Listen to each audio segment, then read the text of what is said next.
Broadcasting live from the EBSN online studios in Columbus, Ohio. It's Silver and Blue Nation, the voice of diehard Dallas Cowboy fans. Now, here are your hosts, Big Game James and Producer G.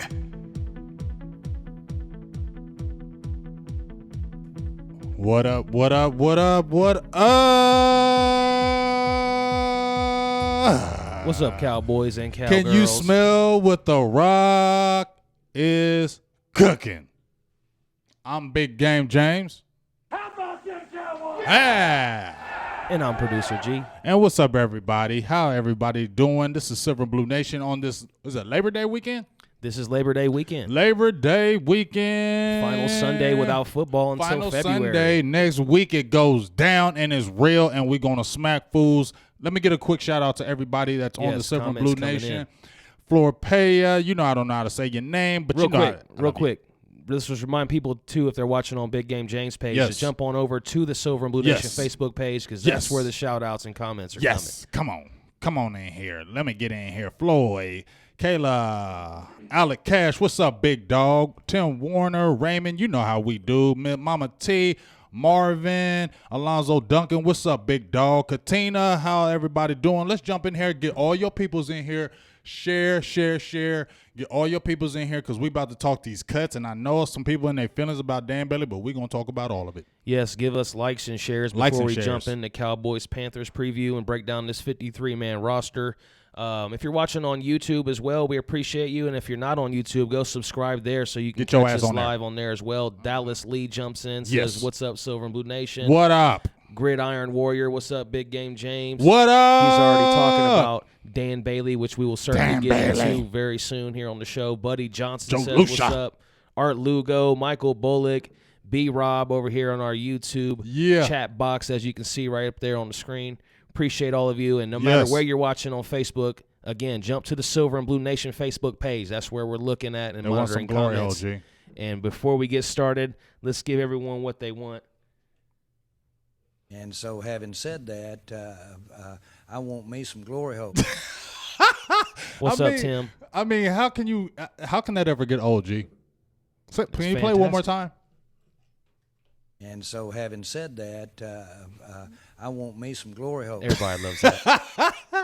I mean, I just love how he says it. And saying all that. And before we get started, too, let me shout out the hashtag DC4L Facebook group. Make sure you go join that group, the biggest Cowboys group on Facebook. Yes, they go hard. And get all your friends in there as well. Yes. Add everybody that you can. Yes. As we'll be trying to work with them in the future here. Yes. And give us likes and shares, like we said. Invite all your Cowboys friends. Send it to them personally in the messenger before we get started here. Yes. So what we want to jump into here, the 53-man. Hell yeah, we got to jump into that, because that's what's popping right now. Was there anything you were surprised by? Obviously Dan Bailey, but we'll get to that in a minute. Okay. But besides Dan Bailey, did you have any other surprises? Hell yeah. Noah Brown making the team, and he ain't did nothing all season, been hurt with the hamstring, and he made the squad.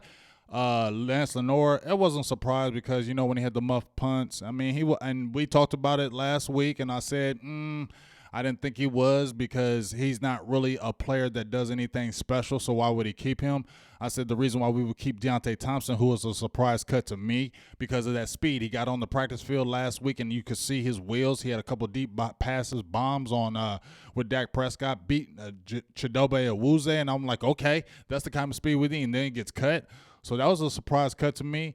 Also, I mean, Bo Scarborough wasn't a surprise cut, but I thought he was going to make the team because everybody loved him, and them only going with two running backs, them cutting Darius Jackson and Bo Scarborough, that was a surprise, and them only keeping four cornerbacks. That was a huge surprise to me. When they traded Travarius Ward, because I thought he was going to slip on the roster, and then when they traded him, I thought, well, you know what, Donovan Olumba is a guy they really like because he's 6'2".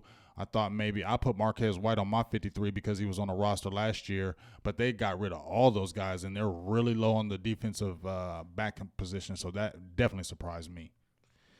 Let me give – well, we talked a little bit off air, as I was saying too, like this is not even close to being the finalized roster. Right. I'm sure there's going to be some moves made before we even get to game day this coming week. So look for some more moves after Labor Day this week to be made. And as in the first few weeks of the season, too, and we know David Irving will be holding a roster spot when he gets back. So there will still be some things to be adjusted on this roster. So in no way is this final. Let's give a few more shout-outs. Marvin Hargrove jumps in on Facebook Live. Watching from Spout Springs, North Carolina. Appreciate North you. Carolina. Mama T in North Carolina. We'll be there next week. Alonzo Duncan says, what's up? What up? Tony Smalls, what's going on? Catherine Elizabeth Ramos. Let us know where you guys are watching from, where you're representing from. What do you think about the final 53? Obviously, we're going to get into Dan Bailey a little bit.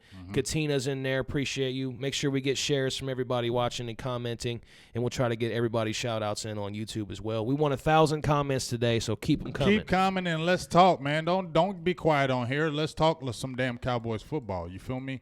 Like, straight up, for real, let's go hard. Obviously, the biggest surprise was Dan Bailey. So the Cowboys cut him. One of the best kickers in franchise, not just franchise history, but NFL history as far as accuracy goes. So what do you think about this situation? I mean, I ain't tripping. A lot of people you said are feeling hurt Yeah, a about lot of this. people were in their feelings about Dan Bailey getting kicked, not getting cut. Now, I'm going to just tell y'all, if y'all want to get mad at me, you can. That's okay. You can get mad at me. But I'm sorry. He's a kicker. I'm sorry. He's a kicker. Now, how many times have Dallas in their history have really good kickers and they go south? Let's see. Nick Folk. What was the other guy that was good for us for a little bit? Billy Cundiff. You mentioned him. Billy Cundiff. He was good for a little bit. Then he fell off, right? Nick Folk was good for a little bit. Then he fell off. We got Vanderjack because we thought he was the man. He fell off. That's what happens with field goal kickers. When they start going south, it's kind of like their mentality is gone.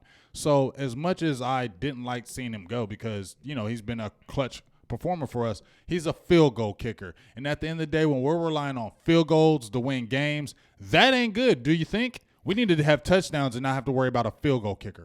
Let us know what you guys think in the comments. Were you mad about this? Do you agree or disagree with Big Game James? I disagree a little bit when he says kickers don't matter that much, and if you're winning games with a kicker, it doesn't mean a lot. But I've seen a lot of Super Bowls won by a field goal kick. So that's why I say, and I'd also remember the struggles that we had before Dan Bailey. You mentioned the guys, Billy Cundiff, Nick Folk. They were good for short stretches of time. Dan Bailey was the only thing that kind of gave us longevity at that position for a while. So I think it will be a bit of a loss, and it will hurt a little bit because I remember struggling and losing games because we couldn't hit field goals in the past. Yeah, but we shouldn't have to rely on damn field goals to win games. And also Dan Bailey was making $3.4 million as a field goal kicker. Now, like I said, I'm not disrespecting Dan Bailey or anything like that. He was great for us. But to me, he's a field goal kicker, and somebody can come in there and kick field goals. You know what I'm saying? I know Super Bowls have been won with Vinatieri, and they've been close, and I know how that is important. But when I hear the uproar of cutting a field goal kicker, that's kind of crazy to me because we should be able to be a team that scores touchdowns and not rely on a field goal kicker. Now, this guy that's come in, Maher, or whatever he's done. He's bounced around. He's bounced around. He's been in the CFL. He's been in the CFL, so we don't know. And I know if he misses one 30-yard field goal, everybody's going to be like, Dan Bailey, see you. See, this is the thing with Dan Bailey was very accurate. But he wasn't accurate last year. Maher, exactly. He after the injury, he came back, was missing extra points, and he was struggling. He was struggling in training camp too. And then Maher comes in and hits the 57-yarder, and everybody's really excited about that. It wasn't just that though. He was hitting those field goals in training camp. Dan Bailey was missing field goals in training camp. I'm just saying, when you come into a game and you hit a 57-yarder, that's going to really pump everybody up because you're showing you can do that type of thing in a game. So I think a combination of that, Dan Bailey never had the biggest leg. He was more accurate. Right. So I'm a little bit worried though about if the game's on the line, can we rely on a kicker to win it for us? So I am worried about that. I feel you, but at the end of the day, you know what? He's a field goal kicker. They only got one job to do, and that's to kick a field goal. And when they miss and they start missing consistently, then that's when you have to start looking at other things. And like I said, that money that they have, we saved. I know how I've seen people in the comments saying that, did we save that money for Earl Thomas? Is that the Earl Thomas move? We have money to get Earl Thomas without Dan Bailey. So I don't believe that was a move for that. I just feel like, you know what? They were like, we need to save some money. We need to have some money. And guess what? We just feel like he was undrafted.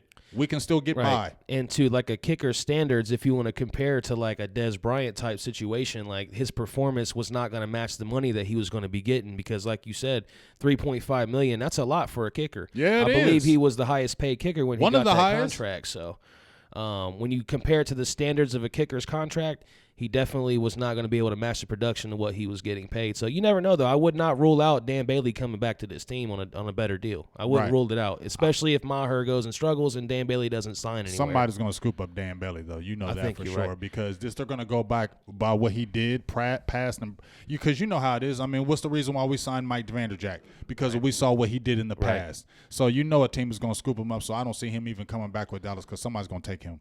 Before we move on to other topics, like we're going to run down the season schedule and kind of go through and see how many games we think we're going to win.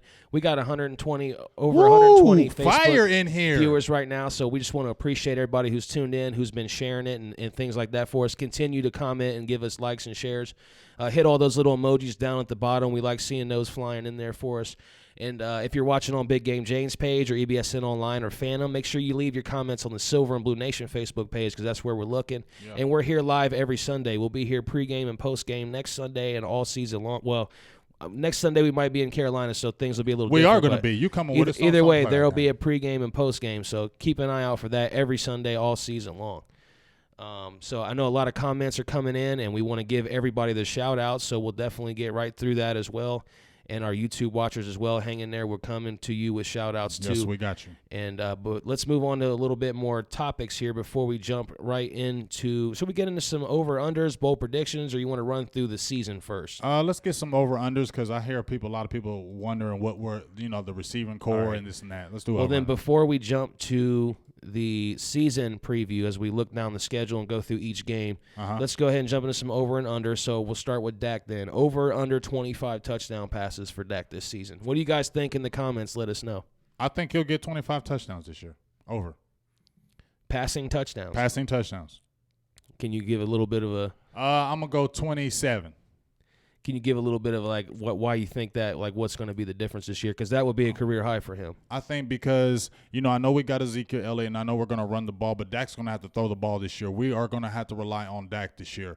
Everybody says we got Ezekiel Elliott, but these defenses are going to be geared towards stopping Ezekiel Elliott. No matter what any of y'all say, these defenses are going to be geared to stop Ezekiel. So you're going to see 8, 9, 10-man boxes at first and second down because they always know we're going to try to run on first and second down. So Dak has got to throw the ball this year. He's got to complete passes. So the way that 2016 season was, that's the way that Dak Prescott has to be in 2018. So he has to throw the ball because teams are going to say, Dak Prescott's got to beat us and not Ezekiel Elliott. So we're not going to let Ezekiel Elliott beat us. Dak Prescott does. So that's why I feel like he's going to have more touchdowns because he has to.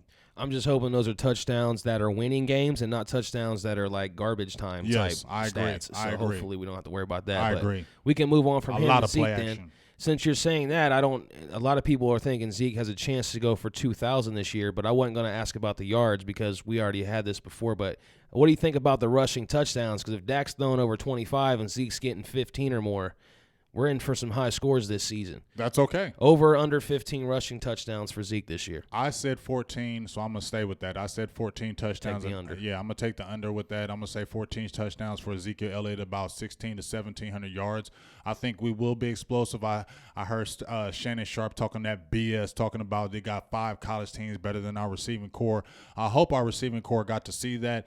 Of what Shannon Sharp is keep running his mouth about the Cowboys. So I hope our receiving core takes that personally.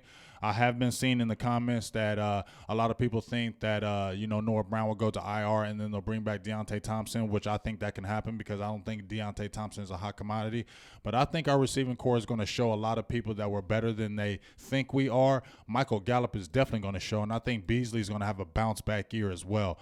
The only position I'm concerned about is the tight end position because we don't have anybody settled out there. So that has something to be really – so Swain, Blake Jarwin, Rico, whoever is on the team has to step up in that tight end position to make it easier for Dak. Before we move on to some more over-under, let's give some more shout-outs on our Facebook Live comments. Wiseman Santana in there. We appreciate you watching. Terry Turner tuned in. Richard Woodard, appreciate you. Ryan Drab's in there. Joe Lucia, JD, Gersey, Jason, the names go on and on. I'm trying to get to on. everybody's. Like I said, We're loving y'all. We Banging. do want 1,000 comments, so we might not be able to hit everybody's shout out. But Skip. if we don't get yours, make sure. Oh, Skip. Make sure you tune back in next week for shout outs if we don't hit you this week. You can call in too, as you see at the top of the screen. We do have a phone number. You guys can jump in on the conversation if you want to chime in and have everybody in the chat box hear your voice. Annette's in there watching. What up, baby? Darren Winkle. What's up, boo? Telez. Annette, boo. How you doing, boo? Marvin Hargrove says Maher can punt too. We were talking about yes, the kicker. he can. And he's got a big leg. But Mama T says he was with the Panthers and didn't do anything. That's with the Panthers. Good. He might step up with the Cowboys, though. How many times have we seen a place kicker play terrible with one team, go to a team that he likes and does good? So it's all about the comfortability of the organization with it as well. And talking about Dak, we got Darren who took the under 25 touchdown passes. Thomas took the under. Marvin Hargrove over. Ryan Drab says over with 28. Ooh, Justin I like that, Williams Ryan. says over barely. Joe Lucius wanting to know if anyone was cleared through waivers that we've picked up yet. No, not yet. They're probably going to wait. That'll probably be Tuesday. Yeah, they're probably going to be wait till after. They see a lot of people have been wanting Jonathan Cooper to come back because he got cut. But you know what? Jonathan Cooper was having injuries over there, and I just don't want to bring an injury-prone guy. Remember, he tore up his knee on the last game with Philadelphia, and he still struggled with injuries in camp wherever he was at because I didn't pay attention where he went. So I'm going to keep it real. Once Dallas cuts you, I don't worry about you. But the fact that he is open and available, that's a look. But if that knee hasn't really recovered, I don't think we need to touch that. The only receiver that I would say maybe look at, Brett Perryman. He got cut from the Ravens. Brett Perriman. Yeah, remember when he was like the guy that they he's a loved speedster. because the speedster. First-round pick. Right, but he never could get together. Maybe that's a guy that they can look at. But I'm pretty settled with what we have. I mean, J.D. Kersey in our Facebook Live comment says, what about picking up Corey Coleman? Corey Coleman would be a good pickup. But you know what? Dallas ain't going to spend that money. If they cut Dan Bailey for that $3.4 million, they ain't going out there and signing nobody like that. Let's just keep it real. We're set where we're at. We may get another safety, but the only safety we would get would be Earl Thomas. There's no point in getting any other safety on that back end besides Earl Thomas. Now, people are asking me, well, did they cut Dan Bailey because they're trying to get the money for Earl Thomas? No.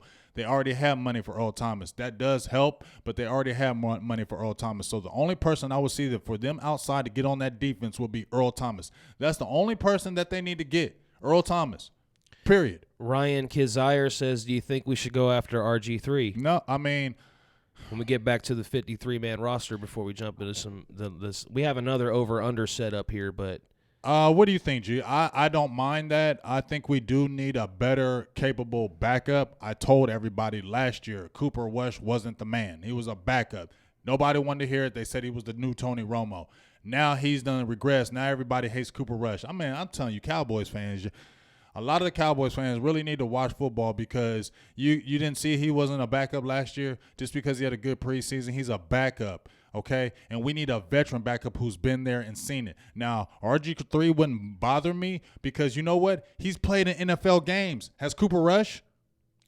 I would not mind RG3. Like I said before, he's mobile. He's got a big arm, and I think that he could kind of for spot games he can do good. I'd say he has a similar skill set to Dak as far as being mobile and having.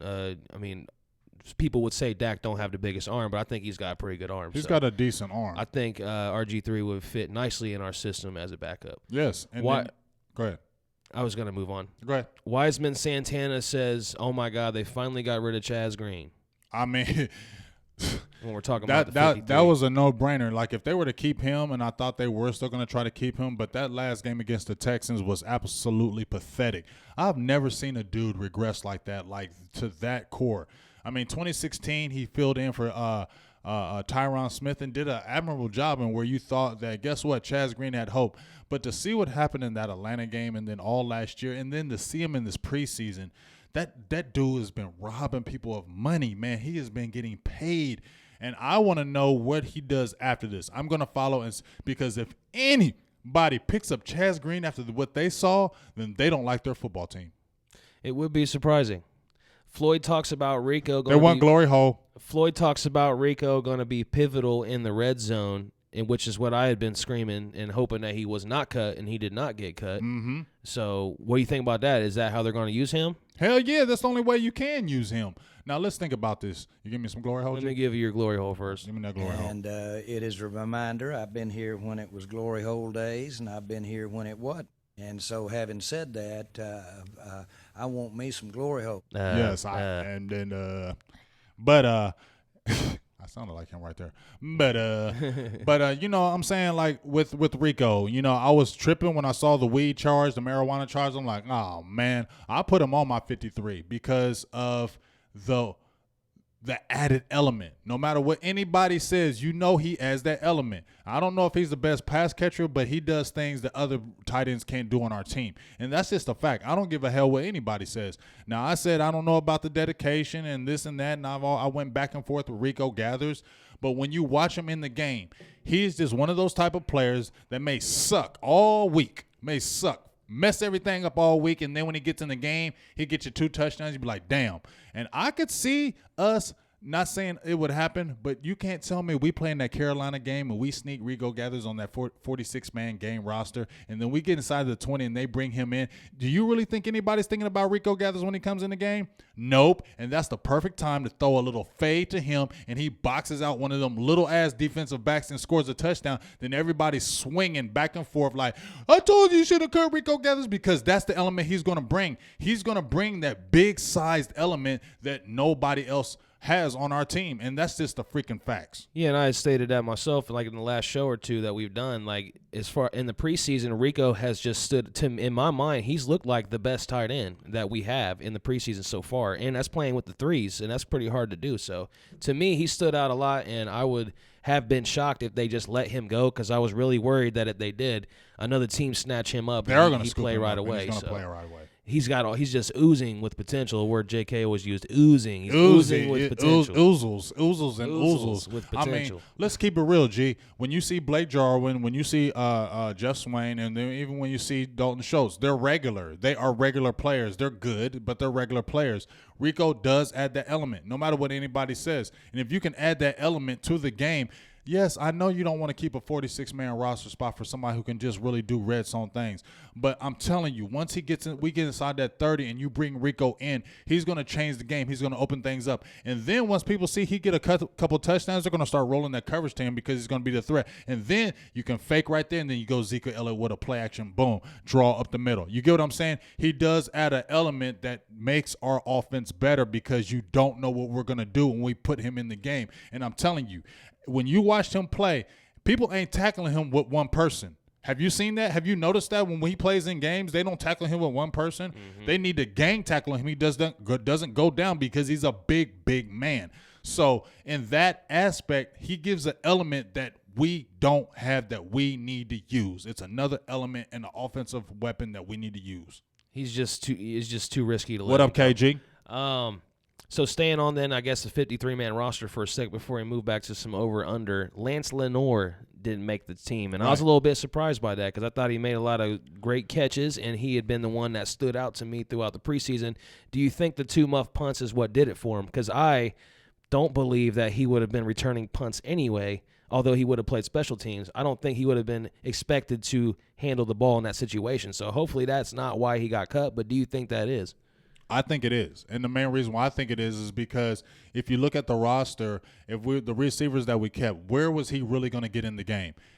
Just my opinion, he wasn't really going to get in the game and offer anything besides punt returns. That's why they were putting him there, because I believe they liked him and they wanted to get him on the field, and he wasn't going to get on the field in receiver sets. So they said, well, let's put him at punt return, because that way we can keep him active and in the game. But then when you're muffing punts like you did last year, he did the same thing last year. He was muffing punts. So if you come in this year and you're still doing the same thing, where's the trust? Where can we trust you? So when the lights come on and you keep on making mistakes, then as a coaching staff, we're like, we can't trust you and we don't want to bring you in, because whenever we need important plays, you drop the ball. So I believe that's the reason why he got cut. You can put him on the practice squad, because nobody's going to claim Lance Lenoir, I don't believe. You can put him on the practice squad, and then if you have an injury to your offensive set, you can bring him in, and I think he will play better. But I think the pressure was too great for him returning punts. And then before we wrap up the roster talk, there was one other guy. Who was it? Give me a sec. All right. I guess Paxton Lynch gets cut today. Man, Any the hell interest? I figured. Man, hell no. Don't nobody want no damn Paxton Lynch. He was a bum in Denver. I'm so glad that Jerry Jones did not trade those first-round picks for that bum. No. Okay, and then before we get back to over-under, bold predictions, and the season preview, maybe not in that order, Earl Thomas, is there still that possibility? Hell yeah, there's a possibility because as long as that door is open, it's a whole week. Why wouldn't it be open? I know what Seattle's asking price. Dallas has came at them. Seattle wants bread. But at the end of the day, do you really think if we grabbed Earl Thomas that it would kill us to give up a first-rounder for 1 year?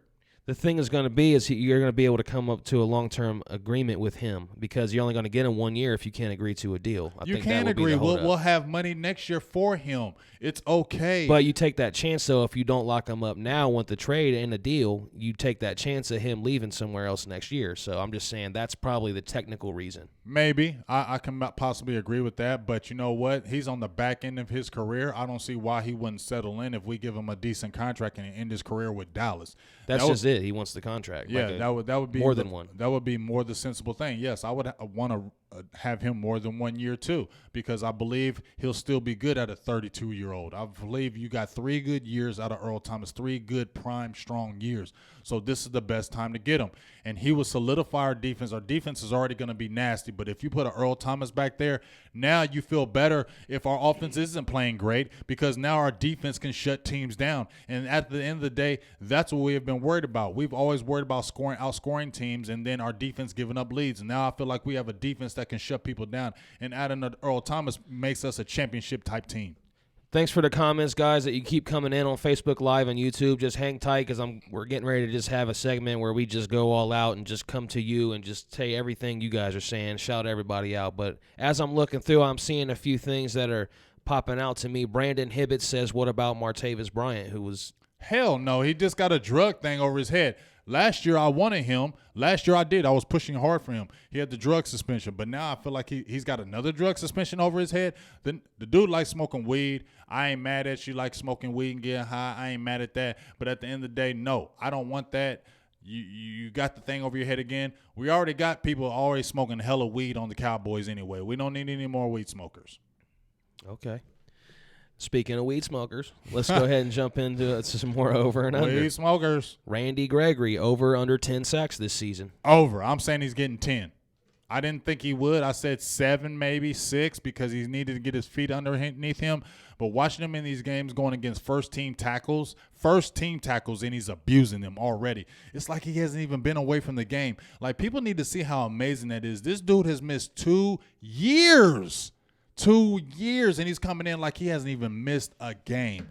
That's how good this kid can be. He is an all-world talent. He was a top 10 talent. The only reason why he dropped because of the drug issues behind him. So hopefully that is behind him. And if, yes, he's staying clean and sober for 16 games and he's injury-free, for freaking yeah, 10 sacks. Let us know what you guys think in the comments. Over under 10 sacks for one Randy Gregory.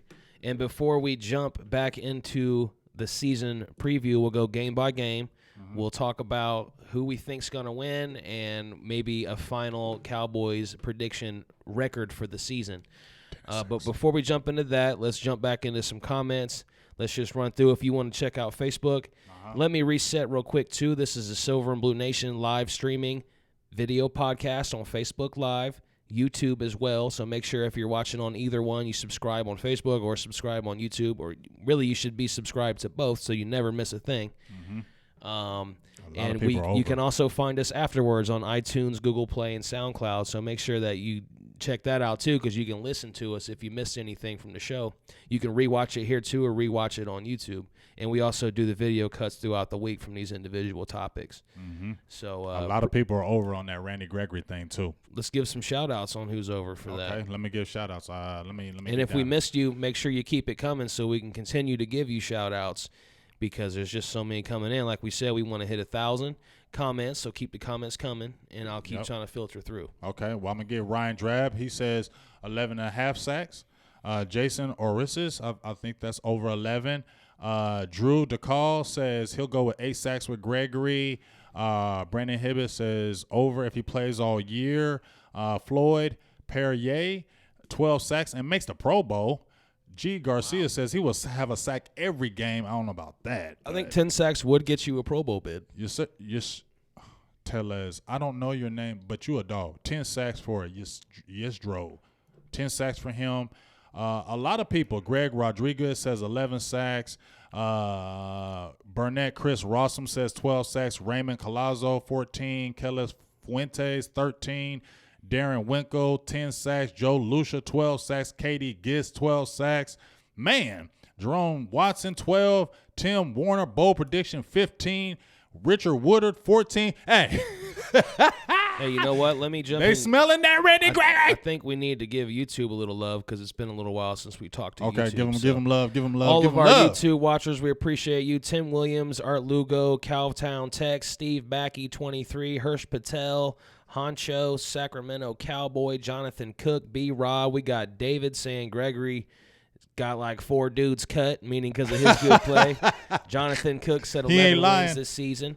Gridiron Warrior says over that damn bend. 12 sacks for Gregory. B-Rob says 10.5. I think everybody's agreeing with you here on this over 10 sacks. And then Dado Pizarro says who gets more sacks, Gregory or Irving? Gregory. Because he plays defensive tackle. That's the reason why I say Gregory gets more.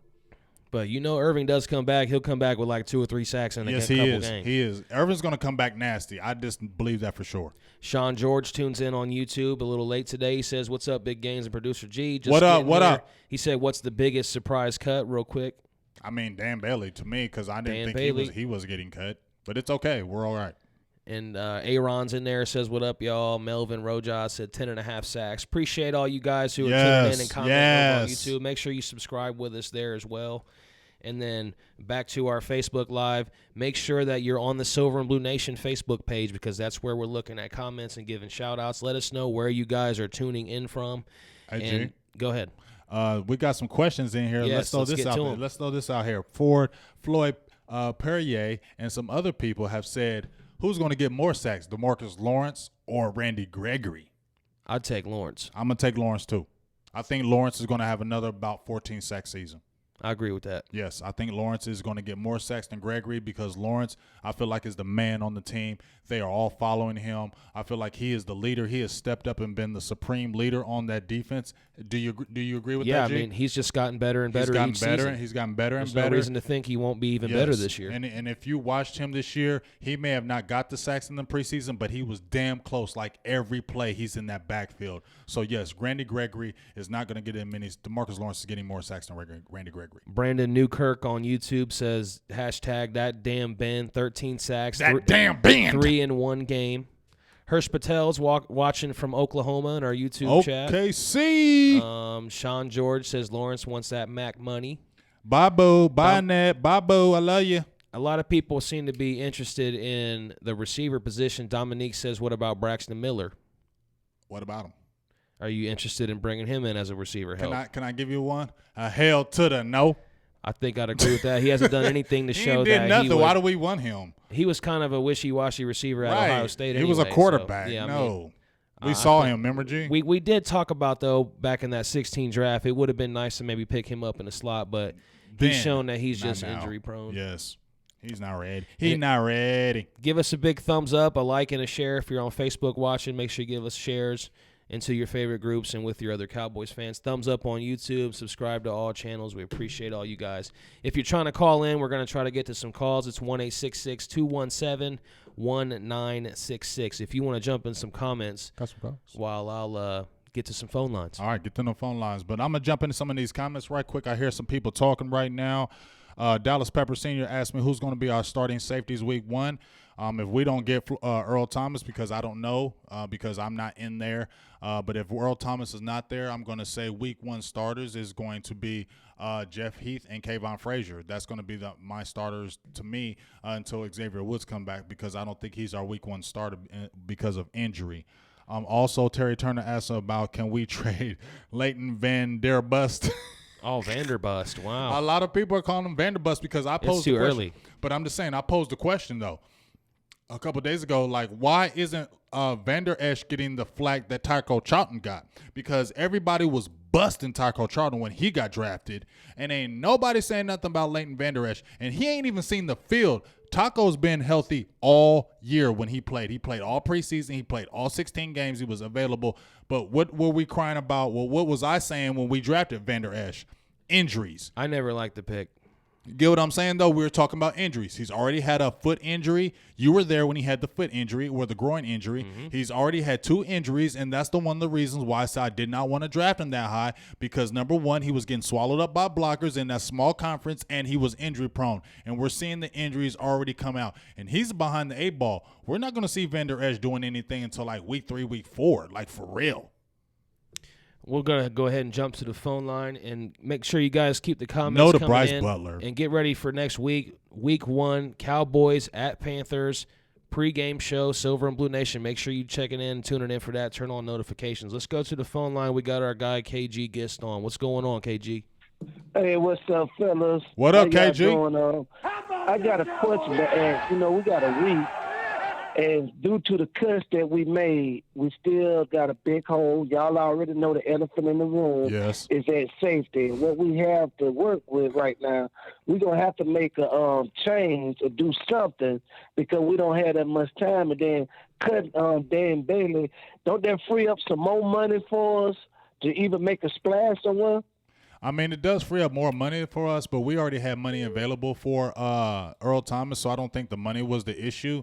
It's just, I mean, honestly, I think the fact that Dallas doesn't want to give up those premium picks, you know how Stephen Jones is about those draft picks and a first or a second rounder, to me is like rich to him, and I feel like that's why it hasn't really happened. I feel like that's the only reason why it hasn't happened, that he hasn't kind of budged on that. But, yes, I agree.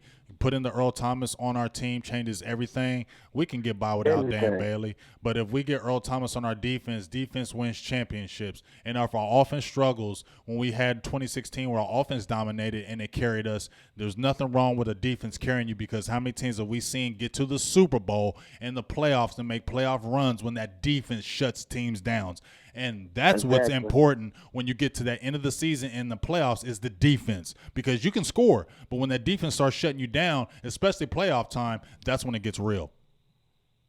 I have one more question. I don't want to be too long. We cut Bo and Darius Jackson, which I think Darius Jackson was better than Bo anyway. Yes. So why we just going with the two running backs, and then we're going to carry them 3 quarterbacks, which I don't think either one of them are qualified backup, and that's it.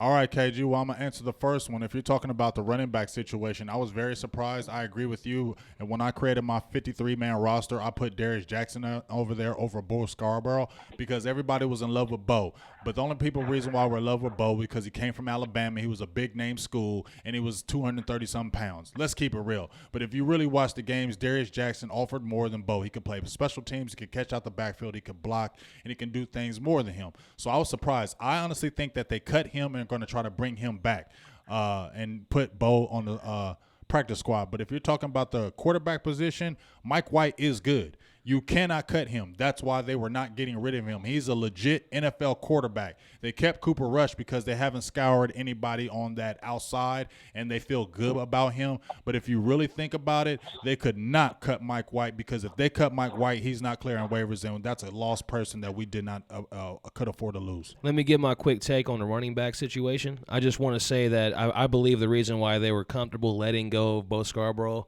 and Darius Jackson is because of the versatility of Jamiz Alawale and Tavon Austin. Both those guys can be running backs if needed, and then they're also fullback and wide receiver. So, and you already know you got your 2 workhorses with Zeke and Rod, and those guys so far, what we've seen, they're not very injury prone. Yes. Like they stay in the game. Yes. So Yes. I believe those are the factors that led to the release of both running backs. Maybe they couldn't make a decision between Bo and Darius, although I do agree Darius was clearly the better back.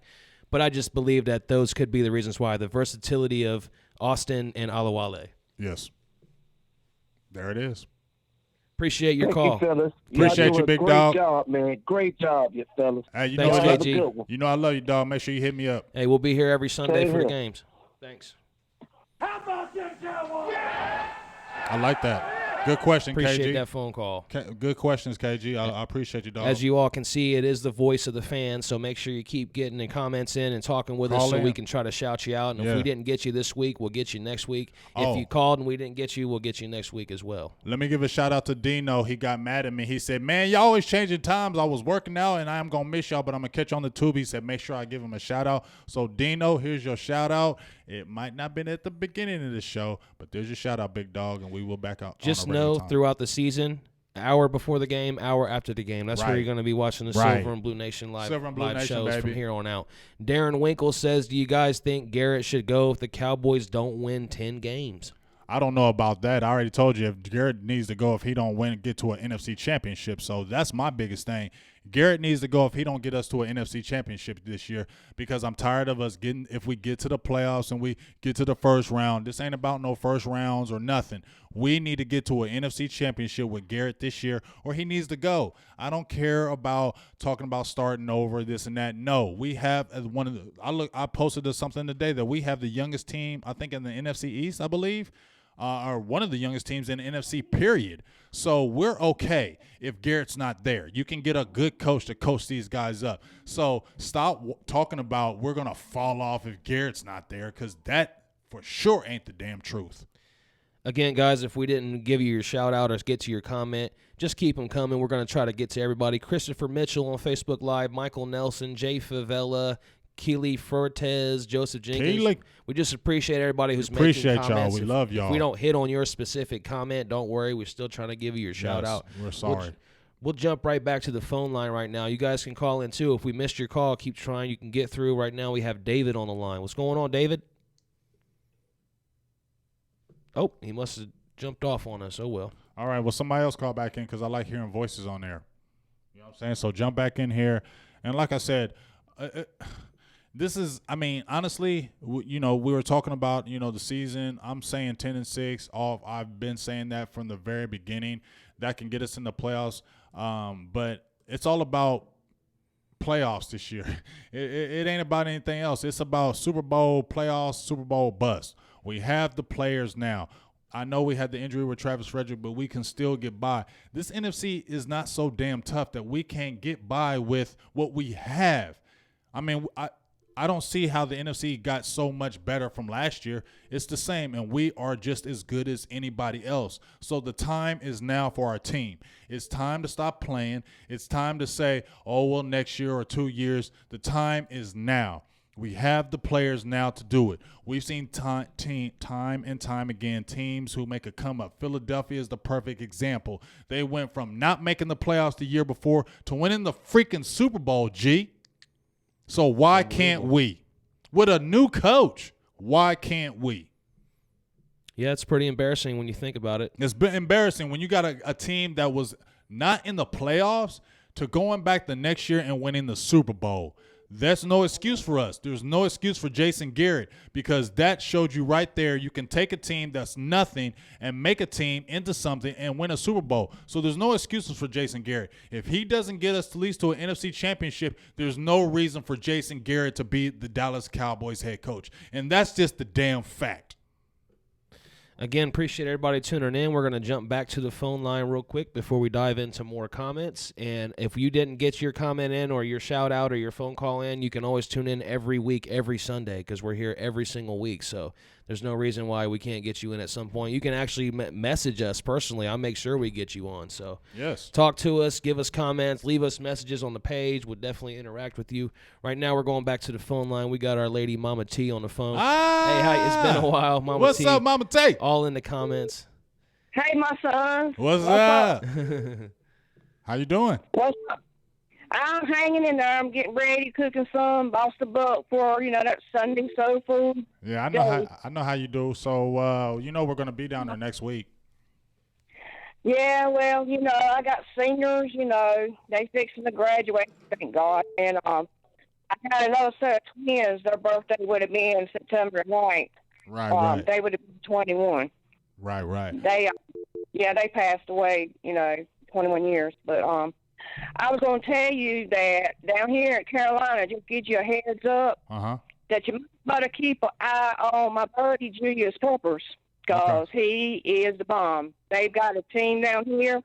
You might want to shout them out. Because tell you what, I mean, I'm pulling for my boys, but just a house divided.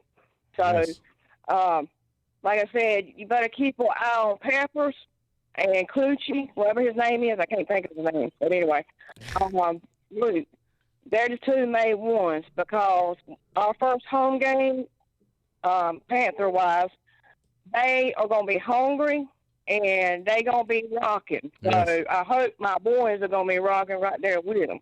Yeah, we're going to be rocking there with them, Mama T. It's going to be a hostile environment. They're going to be hyped because it's the Dallas Cowboys. It's week 1. It's going to be a big game. But I feel like, you know what, we can come in there and win that game. I feel like it's going to be one of them close games, and maybe, you know what's going to happen? I honestly think this game may come down to a field goal, and that Maher guy is going to be on blast. So if he misses a clutch field goal in that game, everybody's going to be screaming for Dan Bailey, but they just need to calm down. I ain't going to lie to you. The Mama T don't lie. I'm going to tell you what. I'll be the first one. If he misses one, I know you are. I'm going to say, damn, you should never let Bailey go. But I can understand it's a business, Mama T. Other than they lost their mind. But I can see why, because when he got hurt last year, that kind of just put the nail in the coffin, you know, because if you get hit in your leg, you're a kicker, and you can't kick no more, you just might as well say goodbye, because that's the only way you can, win. I feel you, Mama T. Hey, Mama T, we got some more calls coming in. Thank we appreciate you. Mama T. We'll talk to you soon. I will be in your inbox, and I will holler at you, and we will get together when I get down to Carolina. Okay, don't forget about my boy Switzer. What I put in your inbox. You know I won't. We're about to talk about him for a sec. All right, we're about to talk about him for a sec. Thanks, Mama T. I love y'all. I'm gonna let y'all go. All right, thank you later. Cowboy rules. We'll see you soon. Bye. Okay.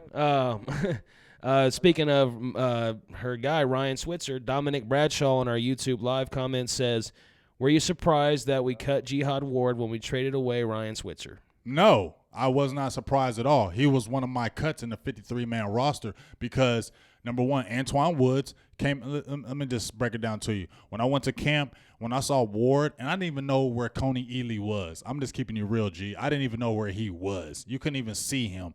Those guys, Brian Price, Dayton Jones, and Antoine Woods came in there hungry. And I believe Ward and Ely were living off of that draft status, and they didn't go as hard. You could see it at practice. So, no, I wasn't surprised about Jihad Ward. I said he should get cut. Ross was playing better than him, and Ross has just as good a size. Ross is about 6'3", 320 pounds. He came from a junior college, but he was showing up in them games. Jihad Ward wasn't. So why would you keep a guy just because he's a second-round draft pick and a guy who's playing better than him? I'm glad they did make that move. I was surprised we went really long at defensive tackle, but that just lets me know that they're going to try to get the pressure up front.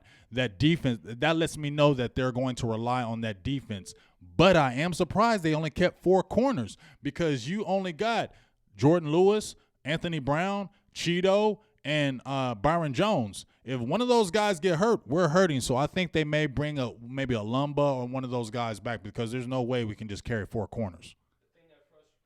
There you go. The thing that frustrates me most about that whole deal is that it ended up turning into a wasted 4th-round pick. Yeah, wasted pick. And, we constantly do this with these late-round picks. We draft these guys. We wasted one on Bo Scarborough. We wasted one on Darius Jackson. You know, all these guys that we draft late don't end up working out. Yeah. And I got a feeling we're not going to keep 4 tight. We might, but if we don't keep 4 tight ends, I have a feeling it's going to be another draft pick that's cut. So we'll have to see. Well, Dalton Schultz ain't getting cut. Maybe not Schultz, but maybe somebody else. We'll see. But we'll go back to the phone line right now, and you guys keep the calls coming. I know Mr. Hargrove's trying to call in, and we haven't gotten his call yet, so keep trying, Mr. Hargrove. We'll try to get you in after our next guest. We got Angel on the line. What's up, Angel? Hey, what's up? What's going on, Producer G? Big game. What up, Angel? Appreciate you. Hey, not much, man. I just want to make a couple quick comments. 2 things that really directed toward the Cowboys fans. I think two big things that we gotta start being better at is we gotta start being a little more patient when it comes to Dak. And I know we probably talked about this. Y'all talked about it all season. But if one thing, I'm just going to be quick with this one. Basically, I was looking at Tom Brady's stats about the first 5 seasons. And I was just trying to compare, how much of a difference was it that the fact that it was a different type of game, the fact that you couldn't target quarterbacks or whatever below the knee. But Tom Brady, he was like his first 5 years was constantly averaging 14 interceptions, below 30 touchdowns, and that's basically what Dak did last year. He was Tom Brady's first 5 seasons. Again, it was kind of a different game, but it wasn't too different. I say he wasn't throwing above 4,000 yards, and I know guys have been just kind of starting to make the 4,000-yard thing kind of that's an average kind of deal. But I know when Tom Brady came in, the game had changed a little bit to where, guys. I mean, if you were halfway decent, or if you were a top draft pick or whatever, if you had a team around you, you could get above that 4,000. Now guys just do that casually. But again, I just want to tell fans, just be patient because when they're talking about stacking 9 men in the box and the offense isn't going to be, hey, they've been trying to stack 9 men in the box since 2014. Right. Since 2014, when our line emerged and DeMarco Murray basically, turned into this 1,800-yard back, he gets let go, we panic, and, we still produce 1,000-yard running back. I mean, offensively, that's going to be fine. Moving between the 20s and 20s is going to be fine. Where we're good as the fact that we have Ezekiel Elliott, when he's inside the 20, he's a special back, and he scares people. Stack 9 men if you want to. We'll go ahead and do Dak and Dink within the 20 yards. That's definitely Dak and Dink, whatever you want to call it, range. And aside from that, we got to stop becoming so loyal to these guys who are 5th and 6th on the depth chart, being so scared to get rid of people when, come on, y'all. All over the league, these 5th and 6th guys are about to be cut, and they'll have a fire sale, a freaking fire sale come this weekend. So we got to stop being so loyal and stop overthinking. When you see Dan Bailey's messing up, let him go, man. Let him go. Let's take the $3 million cut for a kicker who can practically do the same thing. But say we're not paying him $3 million. Let's roll that $3 million to next year. Let's be Patriot-esque where they can let go of a Jamie Collins at Cleveland Browns and not even bat an eye. They can let go of a Chandler Jones and be like, okay, cool, we'll get another you. Like Angel. We gotta build up between our coaching staff, the philosophy. You get your marquee guys, your Gronkowski, your Brady, but then everybody else is like, hey, you're expendable. We've had a loyal owner, and we're a pretty loyal fan base. But at the same time, big game, it's a business, man. It's a business. Yeah. So that was just kind of my comments on just those things that I feel we need to do better. And also, we got to stop. Carolina, hey, they're a big matchup. They're a playoff bound. But their offensive line is they're reeling. They're trying to piece together offensive line. And as we saw with the Giants, I don't care how much talent you have around on your offense. If you don't have an offensive line, Cam Newton's not the type of quarterback to where he can just make it happen without offensive line, kind of like a Aaron Rodgers or Tony Romo. Right. That's not his game. So, and I feel like the Cowboys have figured out defensively how to handle mobile quarterbacks. So we got to slow down and let the games be played, man, and just stop being so loyal and give Dak a chance, man. He's a third-year quarterback. We got him out of the Angel, fourth round. I'm sorry, man. I got to cut you off there. Angel, who you gonna go get? Hey, we got to cut you off there. We appreciate that call. We need to get you your own show, man. For real. We need to get you you need to come in here in the studio with us. Yeah, maybe we can set you up with a Skype call. Yeah, We've been you need to come in the studio. We've been talking about doing Skype for. Hey, y'all message me, get at me. I don't have nothing to do, man. That's all I do is watch Cowboys. I'm going between y'all, All Nation, Mark Holmes back on, DallasCowboy.com. That's all I do, bro. That's where it's at. That's where it's at. Hey, I'm going to inbox you. Hey, make sure to go on my page and inbox me, and we're going to chat.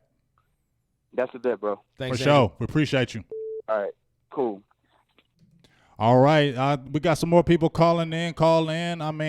What he was saying was true with a lot of things that, Cowboys fans, we get too loyal with players. Like with Dan Bailey, we get so in love with them. Like when we cut him, people are like, what are you doing? No, it's a business. It's just like any other job. Like if you're not performing, if you're not doing your job, you're going to get fired. Why is it any different than pro football or pro basketball? If you don't do your job every single year, you're going to get fired. It's just like anything else. So we, and when you're at your job, you might see somebody who's there every single day. You love them. They're the best people in the world. They're so nice. And then you come into work the next day and you're like, hey, where's Miss blah, blah, blah? Oh, she got fired. She did some of this. Oh, damn. Then what happens? You move on, don't you? Is that not right, G? Mm-hmm. You're like, damn, that's messed up. And for a whole day, you're like, damn, I'm going to miss her and this and that. But what happens the next day, G? Do you think about her anymore? Mm-mm. Nope, it's business as usual because you're moving on now because that's the way it is. It's not anything different in life. We cannot love all these players. That's the problem with Dallas. We fall in love with the fans. We fall in love with these players, and we cut them. We feel like the end of the world. No. Dan Bailey, I get it. He was one of the best we've ever had. But when you're messing up and you're not making it and we're paying that kind of money, you got to produce. It's not what you did for me back then. It's what you did for me lately. That's what goes on. Thanks for all the comments. And Angel jumps back in the YouTube comments and says, sorry, I was long-winded. No, Don't worry about it, Angel. You good, Angel. We love you. This is the voice of the fans. This is what we're here for you to get your voice out. You're good, Angel. That's what I'm saying. We need to set you. You had a lot of good takes right there. So you need to get in here. I think we need to set you up with a Skype guest or something like that. We've been working on that for a while. Hopefully we will get to that point at some point. And Sean George says it right there. He says, it's all good, Angel. You're just speaking facts. So you're speaking facts, big dog. And everybody commenting in our Facebook chat. If we didn't get to your comment today, we apologize. If we didn't give you your shout-out, we apologize. Make sure you jump back next week and tune in every week because if we didn't get you, you want to try to be that first person in the video because we're going to definitely get you shout out if you're the first one in there. Yes. Let me just run through a few new names that I've seen just in case we didn't get the shout out. G. Garcia, Steve Wilds, Michael Lafferty, Carlton Barber. Just looking at new names that I've seen. Tim Carnes, Say Primetime's on Facebook now. Okay. We've seen him over on YouTube. Now he's on Facebook. Tony Smalls in there. Tony Smalls, I like that. Ray Griggs. I saw seen Ray Griggs. I saw Dr. Doomsday was in there. Yes, I missed Dr. Doomsday. Where has Dr. Doomsday? Glenn Jackson. What's up, big dog? Yeah, so there's Dr. I missed you. Dr. Doomsday. Ryan Dye. Appreciate you every week. We missed you, Ryan Dye. Arthur Neal. Donna Weaver. What's up? Jason Osiris. Donald Weaver. Thanks, everybody who's leaving Arthur comments Neal, with us. Lance Post.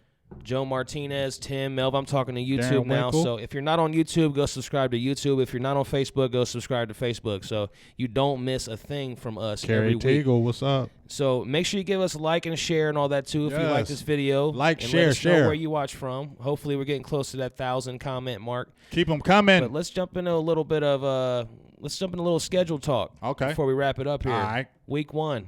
Next week, Cowboys Panthers Sunday, 4:25 Eastern time. Make sure you tuned in.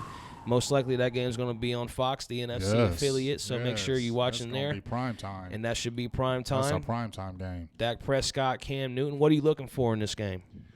Woo, Ezekiel Elliott. I want to see, we haven't seen Zeke all preseason. He said he's good. He's ready to go. But, I'm still leery because even though you said you're good, you haven't played in any game. You need that contact. And you need that contact. So I still do worry about that. I guess the anticipation to see what our team is really going to look like, G. We've seen what our defense did. We had shutouts all game, all season in the preseason with our defense, with the first-team defense. So I want to see if that carries over in that Carolina game. They're beat up on the offensive line. We should be able to attack them. So I really feel like on our first week 1 game, it's going to come down to our defense. I think our defense wins the game in Carolina. I think our defense has to win the game in Carolina. I don't think we're going to score a lot of points in Carolina because our offense is still learning itself. I think the most we're going to score, in my opinion, is 17 points in Carolina. I think it's going to be we're not going to score a lot of points, and it's going to have to be our defense and turnovers are going to win the game. And I also think it's going to come down to a field goal. Before we dive deeper into that and get everybody's comments about it, let's go to the phone line on our man Marvin Hargrove that's been waiting for a little while now. What's going on, Marvin? What's up, Marvin? Are you with us, sir? Marvin. All right, we must have lost him there. I hear him on the line, but let me just place him back on hold. There. What's up? What's going on with y'all? What's up with How you? y'all doing today? Good, we're great. Yeah, the question I have is, our defense last year in 2017 was top 10 ranked, right? Yes. With the vast improvements that we had on our defense, don't you think we'll be a top 5 defense if we finish better than 10-6? Well, I'm going to be honest with you. I definitely think we have a top 5 offense, but you know what? I just feel like 10-6 is a good barometer because I honestly feel that like defense, the upgrade to the defense, I see it going 11-5, possibly 12-4. it could, but I honestly I don't trust our offense like that right now. I think we're going to lose some games early because our offense is not ready. Because we got to be honest, Dak hasn't really been playing with his receivers in the preseason, all like that, and I don't think our offense is going to come out blazing. I think our defense is going to need to carry some games. I can barely hear you. I said our offense is not going to carry us like our defense will, and I think we may lose some games because of that. True that. Yeah, we're actually getting ready to go through the schedule right now before we end the show, go game by game, so we'll definitely break down that prediction. Gotcha, I feel you. All right, we appreciate you, Marvin. And we appreciate. And number one, I want to tell you, thanks support. for waiting on the line. Thank you for waiting for the line, and I appreciate all your support that you've shown with the Silver and Blue. Thank you. All right. Hey, and make sure you see where my finger is. We haven't mentioned this all show. You see where my finger is with the Patreon account. Make sure if you really love Silver and Blue and you really want to support the nation and really want to see us grow and to be able to do more things for you, support that. Only $1 starts it out. You can do $1 a month, as low as $1 a month. That's 4 quarters for 4 weeks. That's not going to kill you. A quarter a week. I mean, come on, man. I know you spend more money than that on other things. But like I said, support the nation. I mean, if you really love Silver and Blue, Big Game James, and what we're trying to do and what we're trying to bring even more to the table for you guys, support the nation. You can start off at $1 with the Patreon account, but you can go as high as you want. And all these proceeds go to putting funds into making it better for you guys. This ain't nothing that we just chilling and kicking it and going to the casino and blowing money and spending 20 on this and 20 on that. No, this is for support for the nation to get even better coverage, even better quality, and doing better things for the fan, because that's what we're doing. So support the nation. Get on that Patreon account, Silver and Blue Nation, patreon.com. Support. The more support you give, the more we can do, and this is all for you guys to make this even bigger and better, especially with this season going down, because I think we're going to have a good one. All right, so we have another caller on the line, but we will let the caller sit there for a sec. We will come to you, caller. Just hang tight. First, let's go at least through the first half of the schedule. We got week 1. You just talked about it. Next week, yes, it kicks off. So what's your final score and what – well, I guess you don't have to – 17-14. Okay, since it's week 1, we'll do the score. But for going forward for the rest of the schedule, we'll just give a win or a loss. So 17-14 for week 1 with a win, correct? Yes. So that's 1-0 right there. Yes. So let's go ahead and run down some of these other games. And you guys watching too in the comments, let us know what you think as well as we go through game by game. And if you're trying to get a phone call in, we might take one more call today, but we're starting to run short on time, so we will we'll see what happens. We'll just try to get through this, but let us get through these first 8 games. We'll jump back into some calls, some comments, and then we'll go back through the second half of the schedule. So we got a win in Carolina, 17-14. Yes. Now, week 2 at home against the Giants. Is that a win? Yes. So we got a win there. So we're 2-0 right now. Mm-hmm. And, again, you guys let us know what you think in the comments. And then week 3 at Seattle.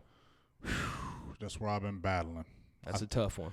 Honestly, I think we're going to be 2-2. I think we lose the next 2 games between the Seattle Seahawks and the Lions. Let's go one by one. Okay. So Seattle's a loss.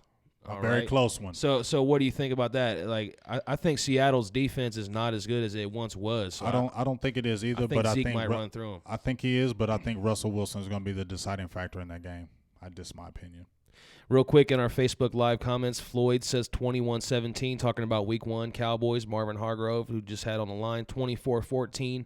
Marcus Robertson says 24-14. Say primetime. He said 21-24. I don't know if he's saying that's a loss or a win. Raymond says he'll be there Week 3 in Seattle. Joe says Cowboys 21, Giants 17. Okay, talking about Week 2. That looks like a good score. Ysidro Teles thinks we're going to start 5-0.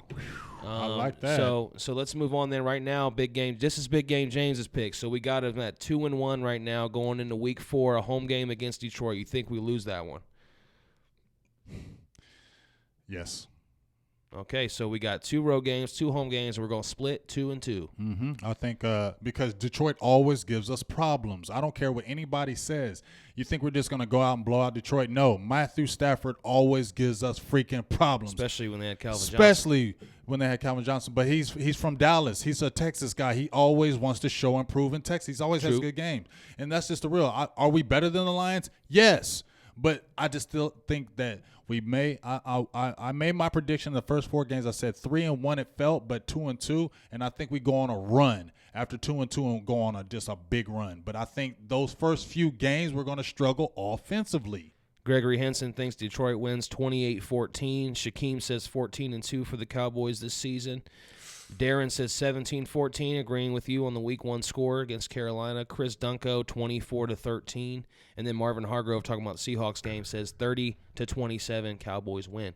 So we'll go on to Week 5. I just don't see us scoring a lot of points right now early. So right now, this schedule is very balanced. You're going to have a lot of traveling. You're going to go on the road, at home, on the road, at home. Now we're going back on the road at Houston when you're facing Deshaun Watson. What do you think about that one? That's going to be crazy. Deshaun Watson's going to go crazy, but I feel like we're going to win that game. All right, so you got a W there, and you got us in Houston winning and being 3-2 at this point. Yes. So as of all right, let's just get through the first 8 before we discuss a little bit more. So, and then Week 6, we're back at home against Jacksonville. Boom, W, because that's my birthday weekend.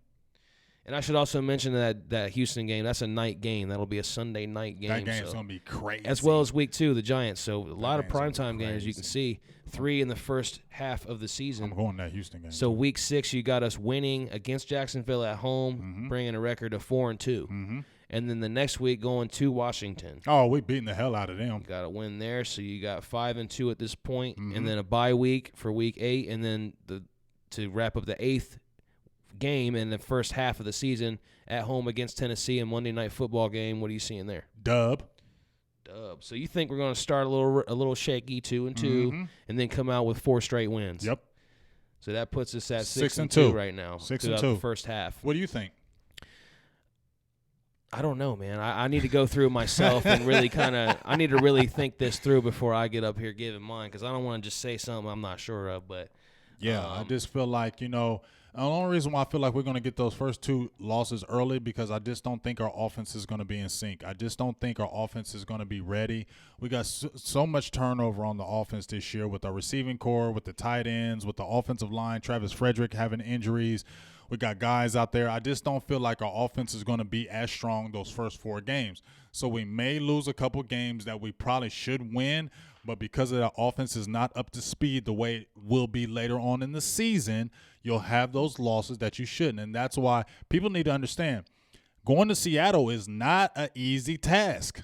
That's the 12th man, and they win games off that crowd. So that's why I feel like we will lose that game. And then, like I said, the Lions, we're better than them, but I just feel like, you know what, they just have those fluky games against the Lions, and we still are struggling.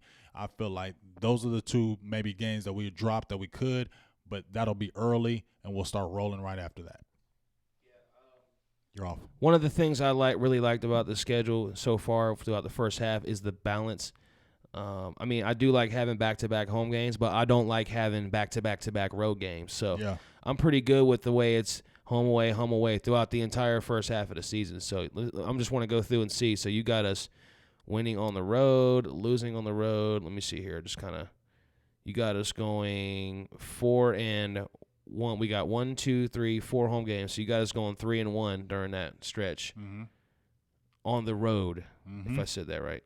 Right. And then 1, 2, 3, 4. So 3-1 at home, 3-1 on the road. Okay. Yeah. So I'd be happy with that. That's good. 6-2, you're feeling good. The only thing you don't feel good is that the 2 losses that I predicted were the NFC losses. That's the only thing that will hurt. So you have to really win more games outside of that, because what happened to us last year? We got knocked out the playoffs because Atlanta won. Or no. Did they win? Yeah, Atlanta had Atlanta had that game where we dropped that game in Atlanta, and it came back to haunt us at the last game of the year. And that's our problem. Gee, how many times have we lose those NFC critical games? We'll beat like 5 AFC teams, right? That don't matter. And we'll lose the 2 NFC teams that will hurt us. And what happens in week 14, week 15, and that we need that W, and that team that beat us always comes back to haunt us. Is this not true? That's true. It always comes back to haunt us. Before we take this phone call, how worried are you about the home field advantage? Because it seems like we never have. It seems like we've always. I do worry about that. What do we need to do to make that better? Is it on the fans? Is it on us, the fans? It is the fans. Think about it, G. When we went to the Philly game last year, right? You saw it. As soon as Philly got a touchdown on us, was there a crowd noise? No, it was quiet as hell. The Philadelphia Eagles fans took over the Cowboys stadium because. Well, when they score on us, that makes sense that we wouldn't make noise. But still, it's like we weren't. But you saw it. We weren't. Fans weren't even in the game. As soon as they scored on us, it was like almost the fans were like, "Oh, we're losing." That's the feeling that I had. That the fans felt that we weren't better than Philly, and then as soon as they got us, they were like, ah. And so I really feel like this is what I feel. The reason why we don't have a great home field advantage, G. This is my opinion. Jason Garrett. I feel like that's the reason why we don't have a great home field advantage. And that Jerry Jones stuff.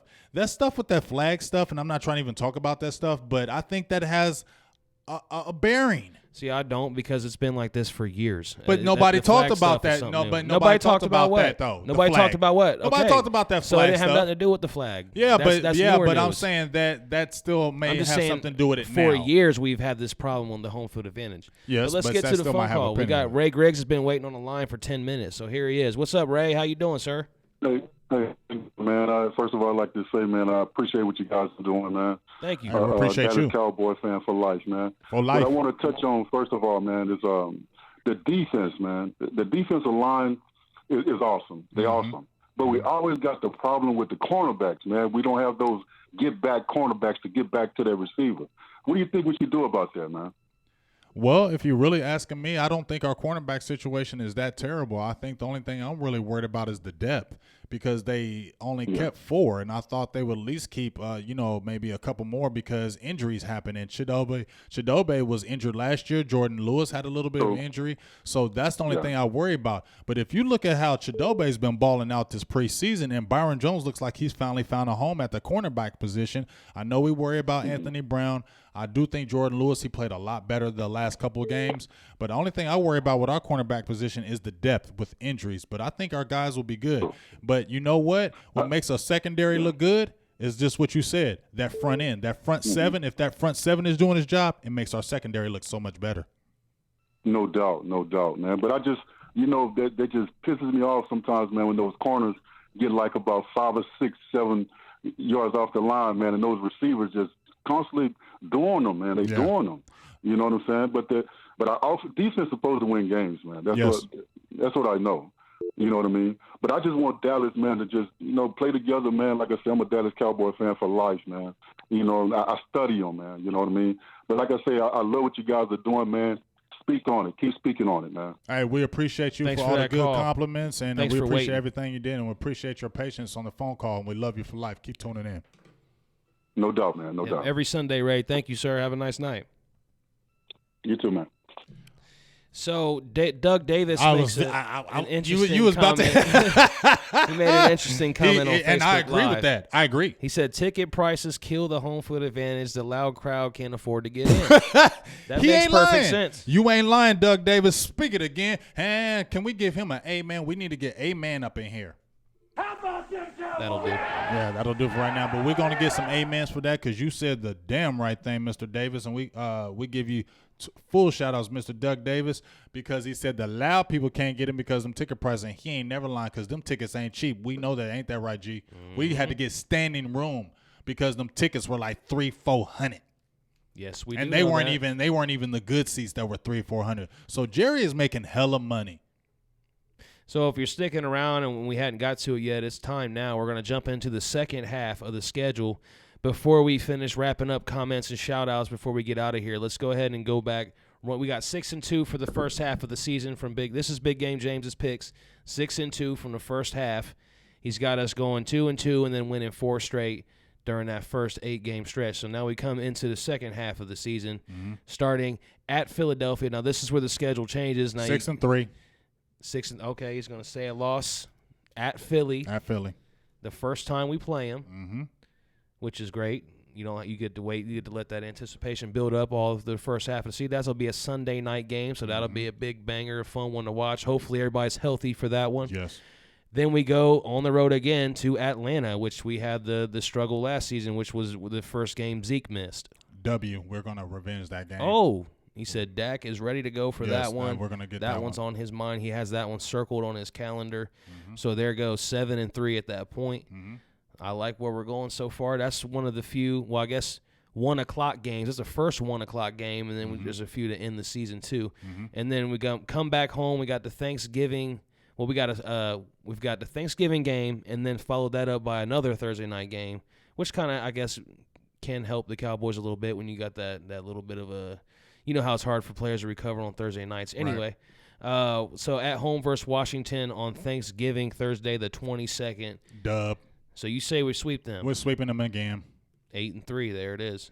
8-3 by week 11. So at this point, we're feeling pretty good about playoffs. Playoffs. We're looking like we're up there with the Eagles in the division. Playoffs. Then you got the Saints. Are the Giants going to surprise anyone real quick? Just real quick. Nope. You don't think there'll be any type of – okay. And then we got the next Thursday nighter against the Saints, who was a Super Bowl contender last year. Loss on that one. Drew Brees. So now we're 8-4. So now we're like, oh man, we still need a couple wins to get in. So then we got another home game. That's a one of 3 straight home games. We finish up that stretch with Philadelphia back at home. Dub. You think we get that one? Yeah, we get that. So we split with Philly. 9-4. That'll be a pivotal one too, because the division will most likely be on the line at that point. Yes. Whoever wins that game will probably be the division leader at that point in the season. Right. And then December, you start getting colder. We're coming back, but we're playing in the Dome at Indianapolis. What do you think there? We don't know what we're going to expect from Andrew Luck this season. Dub. We're going to get them. 10-4. All right, 2 games left, and then we come back home, play Tampa Bay. Lost because I feel like and not because we're not better than them, because I feel like Jameis Winston, you know how he plays those weird games where he throws like 400 yards and plays out his mind. I think it'll be those games. Okay, so then you got a victory against the Giants to finish out the season, be 10-6 and sweep them. Okay, so what I'm seeing here from your prediction, Big Game James, there it is, official 10-6 season prediction. Let us know what your guys' is down there as well. But what I'm seeing here is that 4-game winning streak, and then I'm seeing a lot of inconsistencies, which is kind of scary. I mean, but that's how we play, though. But hopefully we can get in a stretch like 16 where you go out and win like 10 straight. But hopefully that comes late in the season as you're going into the playoffs. That's what I would hope for. Because we always drop one of them games that we shouldn't drop, man. We do like 2 games a year. We drop games we shouldn't lose.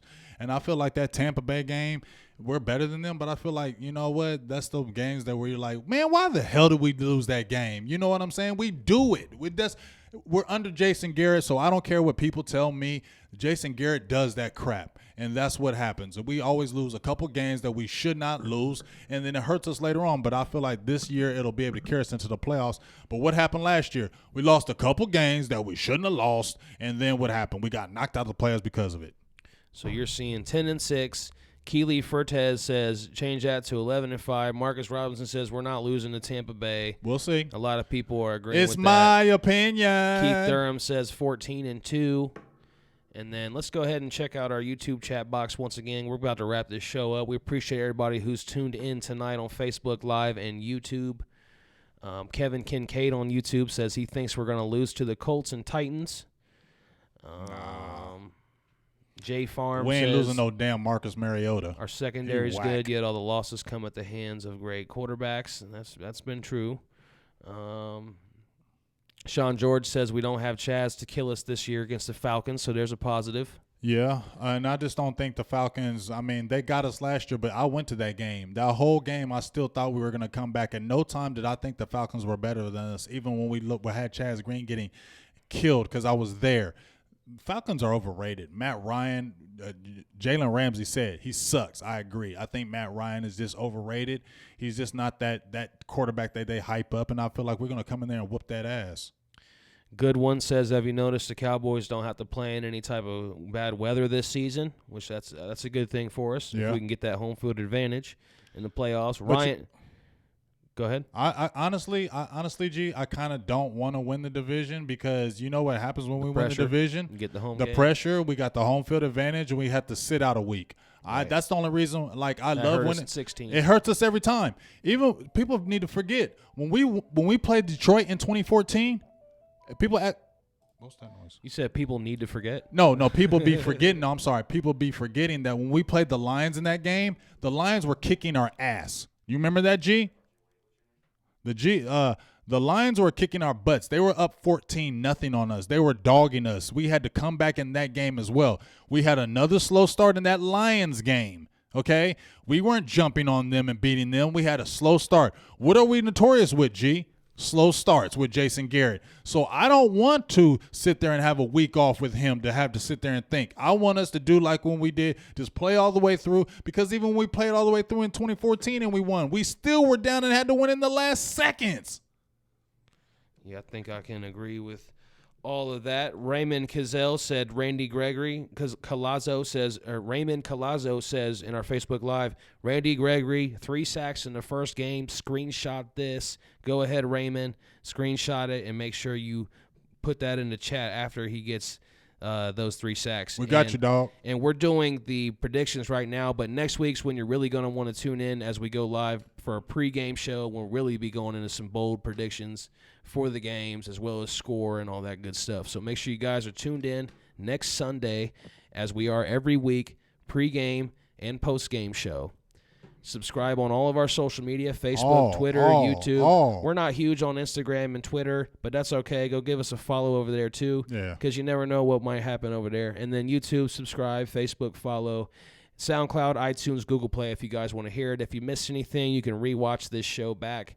Before we jump off, we got one more phone call coming in from our guy who's been waiting on the line for a sec. We got Tim Williams on the line. How you doing, Tim? Hey, man, I'm doing fine. It's just a pleasure to be on Silver and Blue Nation with Producer G and Big Game James. Hey, we appreciate you, big dog. Thank you, Tim. Yeah. I just want to say, man, real quick that I am giddy, Doc. I am gassed up. I mean, I'm not on that 87 octane, 89. I'm on that 93 or that 101 high test racing octane. I think the Dallas Cowboys fans are in for a treat this year. Pay attention to that defense. I mean, we have put a lot of investment in our offense over the years. So we can blame Jerry Jones. We can blame Jason Garrett, who really has never been quoted on our media, be it a TV or radio, about trying to outcoach anybody. No one's worried about Jason Garrett. Right, and so we have to rely on the talent of our team. We've had talent, but our coaching has let us down. Mm-hmm. So I just got a feeling that we need to be gassed up and he's pushing the ball, because we're in for a treat with this defense. Mm-hmm. And I love to hear my man Big James talk about Gregory and that Ben. That damn Ben, man. Yeah. That damn Ben. Don't it get you excited, dog? Yeah. Don't that Ben get you excited? Yeah. That's what I'm talking about, big dog. Yeah. So I'm just glad to be on, fellas. This is my first time caller. I'm originally from D.C., Maryland area. But we love you. You over in that damn Redskin area. Hell with them. I know. I was at the draft, man, so I had a blast watching us pick all this talent. I think we had a heck of a draft. And so I'm not going to spend more of your time. I do thank y'all for all y'all doing. One day I hope I get on there and have my own channel, but I'm not ready for that yet. I'm just trying to make a phone call first. Hey, man, we appreciate you. I appreciate y'all, man. Hey, we appreciate you. Keep it up the good work. And watch out for that defense. Hey, that's what I've been screaming all year. I'm a defensive guy, man. I coach youth football. My sons play. Both of my sons play football. My youngest son's playing football right now. So I am a defensive guy. That's what I played when I played in school. I'm a defense, and that's what wins those games. So I am dumb excited because when our offense fails, our defense can carry us, and that's what we need. No doubt. All that money has gone into what? Romo, Witten, Dez, and then what we won with them. Exactly. Be honest. Yeah, I agree. Nothing. I agree. So we got some investments we put in our defense. Y'all keep preaching that thing, man. Hey, Tim. Appreciate y'all. Thanks for letting me on the show. Tim, how long have you been watching? I'm just curious, like going back to. Oh, that's a good question, man. I don't have a time frame, but I've been following you guys, Law Nation. It's all the Mark underground Holmes. guys. And so I'm just trying to. I wish I had the time. I can't get you exactly, Producer G. Okay. I mean, let's say the last couple of years or something like that. And I've never even commented. I just really started putting my comment in today. I talked so much today on comments. I said, let me just call in. Yes, there it is. That's what Don't we want, you stop. man. Don't you stop if you better not stop. This platform is for you guys. Big Game James. You know it. You know how we do. You know how we do. Oh, Lord. I see it. I see it. Y'all keeps it 100. Appreciate y'all. I hope to make it to one of these games. I hope to make it to one of the, y'all guys, you were out. Producer G, you were out at the practices, right? I was. So was he. He was, Yeah, too. We was were out at the different practice. times. Yeah. Hey, if you're going to any of these Y'all games. split that thing up. Yeah, we split it up. We kind of did it on purpose to kind of give it a different flavor. But if you're coming out to those games, if you're going out to a game and we're announcing that we're going to a game, inbox me or Silver and Blue Nation, say you're at the game so we can meet up. I'm down with that. Yeah, we'll have you on. We'll have you on. Do a tailgate show. We're going to Carolina to that game, and we're going to just do a little live show. We won't be in the game, but we're going to be at the game. So any game that you're at, and then we're there, inbox us so we can get on this show, bro. We're all about that. All right. Well, look, I'm going to inbox you guys anyway. Y'all can hopefully show me how to get on this thing, man. Thank you, on this Tim. YouTube thing and do this thing like y'all doing it. Hey, we appreciate you. Much love from us on our end. Talk to you soon. Much love, respect. Look, y'all be good. Yes, sir. Respect and salute. How about them Cowboys? Love that. I love that. Well, that's going to wrap it up for the show today. Everybody who's been tuning in, we certainly appreciate it. Hopefully you guys enjoyed the show. It was a good show today. Go give us a Facebook page rating. Go subscribe to our YouTube channel. Please give a good Turn on your notifications. We ain't asking for them numbers because we know how them haters do. They done killed us on them. Yeah, the ratings are bad. If you go look, all the haters are on there. The haters are It's only on. one nation. There's only one nation. There's only one nation. That's the Raiders. Yeah, Raiders, You know what I'm haters, all saying? these guys. Oh, my God. That's why y'all got rid of Khalil Mack, because there's only one nation. Shots fired. Shots fired. Y'all suck. Join the DC4L Yes. Facebook group. DC4L, you see it right there. Make sure you jump in there. And hit that Patreon. That's where all the you can see all our shows there too. And the Patreon account, that's huge too. If you want to support the nation, you can Please become a support the patron nation. of the show. Yes, and we can who are our Patreon people right now? Let's give them shout outs. We have give me a sec. Let me jump Let's in give here them and- we gotta make sure we give them their Yes, shout outs every yes. show. They definitely will Give get us 1 second. their big time shout outs to the show if I can get them pulled up here. Yes, sir. Just 1 second. Mm-hmm. We've got Eric Kashani, who was our very first pledge. We appreciate you. Salutes to you, Eric Kashani. Katina, you our know, lady's you know we been do. rolling with us since day one. Yes, sir. Janiqua Russell. Thank you Janiqua, very we much, appreciate Janiqua. you. We know you tune in And and watch I every gotta week. get in there and support the nation. And real quick, I just want a Cowboys nugget. Just came across some not breaking, but it's some news. The Cowboys claimed a veteran safety and guard off waivers, forcing them to cut Kadeem Edwards and Brian Price. So we'll have to dive into that and figure out I didn't want who Brian they claim. Price. I wonder what kind of veterans were claimed. Let's take a look at that real quick. Yeah. Maybe we can give you this information while we are here. And that's why first of all, that's why we love y'all. That's why we love all the people on this show, because they are updating us while we're doing our live show.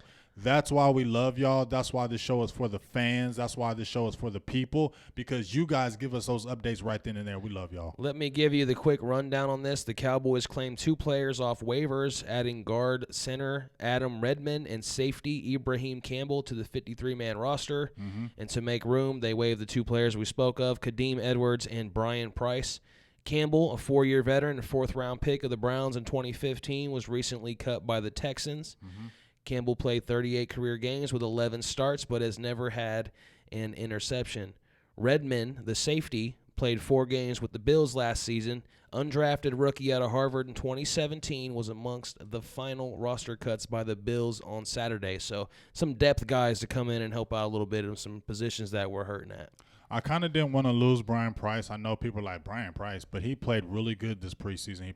But you know what? Daniel Ross, I think the reason why they did with Price, because they really feel good with Daniel Ross. Daniel Ross showed up. I was frustrated that last game because I thought Jihad Ward was going to make it because of the trade, but he was not better than Daniel Ross, and it was a better cut to get rid of Ward over Ross. Ross is about 6'3", 320 pounds, and he came from junior college, but he's playing really good. And one last thing, coming Monday, just another side nugget, the Cowboys could place Travis Frederick, Noah Brown, and Dayton Jones on the injured reserve list, meaning they'd have to sit out at least 8 weeks before they can come back, to the roster. So those are things to look for. It's probably going to happen. More roster moves to be made. This 53-man roster is not finalized by far. Lots of stuff to happen still before next week at this time. So appreciate you guys again for tuning in. Yes. If we didn't hit your comment or question or take your phone call, don't worry. worry. We apologize. Do not worry, because we're here every week, so you can always try again, and we will get you. If you inbox us, we will probably get you first, because we seeing you right there. So and we're giving you hella shout outs on here. And then one more thing, I know y'all probably like, man, y'all been talking about this crap forever, but we are getting the line up with our shirts and things of that nature, so we can start doing giveaways and things during the season, because we want to show our appreciation to the fans. And just try to continue to do more for you guys. It's a process. It's a process. You gotta trust the process. Trust the process. Relax. In the words of J-Bap. It's a process. It's a process. Yeah, it's a process. Going back to school. Well, that's it from me then. Did you have any final thoughts? No, I'm just excited. Week 1, we will be there. You ride with me, G. I'm giving you the details when we get off the show. But you ride with me and my baby boo. We're going up to the game, and we're going to have a good time. Like I said, we're not going to be in the stadium, but we will be around the Carolina area. So make sure you tune in. We're going to have a good time. We'll be in enemy territory, getting it in, having a great time. Hopefully we might see Mama T down there too. So we're just trying to expand our horizons with the fans, trying to interject as much as with the fans. I'll be down there the week after for that Giants game, that whole weekend, actually 5 days. So we're just trying to make everything work for the fans and bring even more closeness to what we're trying to do. So please support Silver and Blue Nation. I know that we ain't putting our hands out and begging, but if you want the best, which we are trying to give you, we're coming out our own pockets doing this. Support the nation so we can do even more for you guys and make this even better product. Appreciate it, everybody, and we will see you next Sunday. Pre-game show. Football's back. Let's go, Cowboys. That's Big Game James. And that's producer G Voltron. And the show's over.